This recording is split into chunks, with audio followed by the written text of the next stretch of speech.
اللي في الصورة قدامك ده محمد. هنرجع له كمان شوية، بس الأول لازم نروح لمكان هادي وبعيد شوية. قرية صغيرة اسمها أبو العباس، بينها وبين بني مزار حوالي 10 كيلو بس. وبما إننا قلنا بني مزار، يبقى أكيد بنتكلم عن جريمة صعبة، جريمة محدش نسيها، وأي جريمة حصلت بعدها مش هتبقى زيها ولا هتتكرر تاني. بس جريمة أبو العباس نفسها كانت مذبحة من أهم ملفات الطب الشرعي والمعمل الجنائي في مصر. في سنة 2009 وتحديداً يوم 21 ديسمبر، آخر أيام السنة تقريباً، والأحداث كلها في محافظة المنيا. وخلي بالك، التواريخ هنا مهمة جداً. بس قبل ما نوصل ليوم الجريمة، في 4 أيام قبلها لازم نعرف تفاصيلها، وبرضه نتعرف على الشخصيات. أبو العباس قرية صغيرة جدا، أغلب شبابها مسافرين بره عشان يكونوا نفسهم ومستقبلهم، واللي موجودين فيها ناس شغالة بعرقها، زراعة، تربية مواشي، ناس طيبين، والعلاقة بينهم زي عيلة واحدة. نادر جدا تسمع عن جريمة في المكان ده، بس زي أي مكان فيه الحلو وفيه الوحش. يوم الخميس 17 ديسمبر 2009، راضية 35 سنة كانت راجعة من الأرض اللي مأجراها هي وجوزها. معاها ولادها ال3، حسني وعلي وطه، أكبرهم 9 سنين وأصغرهم 4 سنين. وكان معاهم البقرة اللي كانت ناوية تبيعها، بس ما جاش نصيب. دخلت البقرة الزريبة اللي جنب البيت، وبعدها دخلوا ياكلوا ويتجهزوا لمكالمة ليبيا، مكالمة الخميس اللي ما بتتأجلش. الساعة 5 العصر، مكالمة من جوزها مبارك، راجل مكافح ومسافر ليبيا عشان يزود دخله ويحسن مستقبل عيلته. مبارك ده بيرجع مصر كذا مرة في السنة، وملتزم جدا بيبعت فلوس لراضية. وهي بصراحة كانت ست شايفة بيتها ومستقبل أولادها، جزء للمعيشة، جزء لإيجار الأرض، واللي فاضل بتحوشه في البريد باسم مبارك. بمنتهى البساطة، عيلة محترمة ومترابطة وبتحب بعض جدا. بعد المكالمة نزلت راضية مع ولادها تقعد مع جيران وأهل جوزها. علاقتها بكل اللي حواليها كانت فوق الممتاز. وبالليل الساعة 8 رجعوا البيت وتعشوا وناموا. والجمعة والسبت نفس الروتين، تصحى الفجر، تروح الأرض، ترجع 3 العصر، وبالليل تخرج شوية مع الجيران، وترجع الساعة 8 وتنام. حياة بسيطة، مفيش أي علامة خطر. نيجي ليوم الحد 20 ديسمبر، راضية ما خرجتش من البيت خالص، والباب مقفول، لا هي ظهرت ولا الولاد. الجيران قالوا يمكن تعبانة، والليلة عدت عادي. الاتنين 21 ديسمبر، يوم الجريمة، الباب ما زال مقفول، وراضية اللي معروفة إنها نظيفة ومرتبة ما ظهرتش ولا مسحت قدام بيتها كالعادة.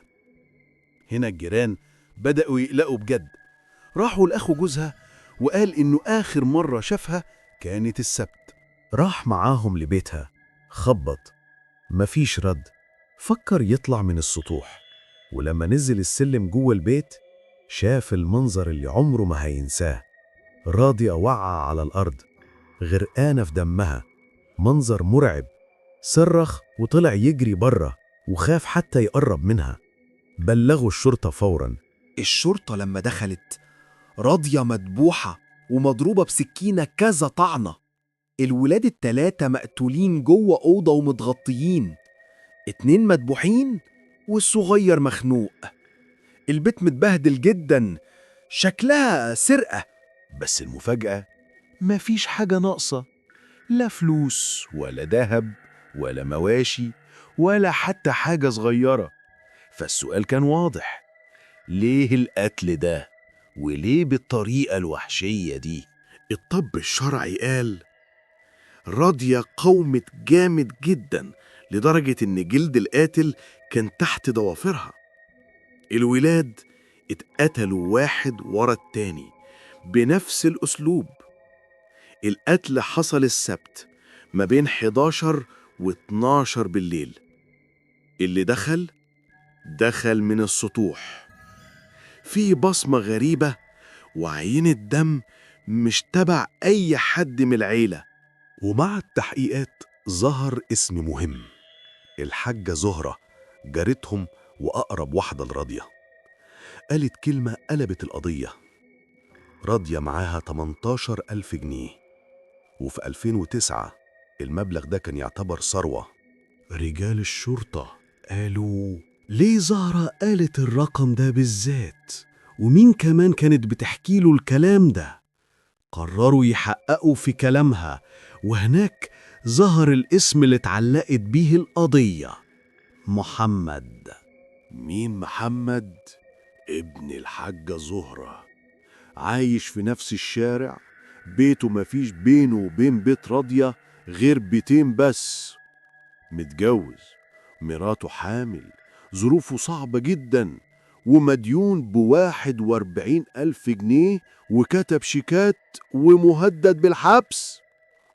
واللي داين له بالفلوس جه قبل الجريمة ب4 أيام وقال له لو ما دفعتش خلال 3 أيام هودي الشيكات المحكمة. هنا كل حاجة بدأت توضح. استدعوا محمد للتحقيق، جاي هادي ومتصنع الصدمة، وقال مستحيل أعمل كده، دول جيراننا وبنحبهم. بس اللي ما كانش يعرفه إن مراته في أوضة تانية بتحكي الحقيقة من غير ما تعرفوا أي حاجة. قالت محمد خرج بالليل ورجع متأخر، جلابيته كان عليها دم، ولما سألت قال صاحبي عمل حادثة. أخدوا بصمته وعيين الدم واستنوا النتيجة، والنتيجة طلعت مطابقة. محمد لما عرف انهار واعترف بكل حاجة. سمع من أمه إن راضية معاها فلوس كتير وجوزها مسافر والمواشي كتير، ففكر إنها فرصة يسد دينه من غير ما حد يشك فيه. راقبها يوم ورا يوم، ولما السبت الساعة قربت نص الليل طلع السطح ونزل جوه البيت. بس اللي ما كانش عامل حسابه إن راضية لسه صاحية، ولما شافته هجمته، فهو ضربها بالسكينة وذبحها. والولاد لما صحيوا واتعرفوا عليه قتلهم واحد ورا التاني. وبعد المذبحة دي قلب البيت كله يدور على الفلوس وملقاهاش، واتخض وخرج من السطوح تاني ورجع نام جنب مراته وكأنه ما عملش حاجة. المحاكمة فضلت سنة كاملة، وحاول ينكر ويقول اعترفت بالعافية، لكن الأدلة والاعترافات وشهادة زوجته كلها ضده. وأخيراً صدر الحكم، الإعدام. محمد كان هدفه السرقة، بس قلبه كان مليان حقد وغل كفاية علشان يمحي 4 أرواح بريئة من الدنيا من غير ذرة رحمة. في ناس بتسيب لولادها سمعة طيبة، وفي ناس بتسيب لعيلتها وصمة عار ما تتمحيش.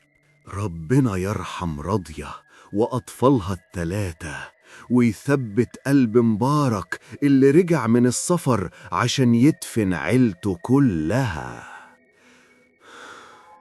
سلام.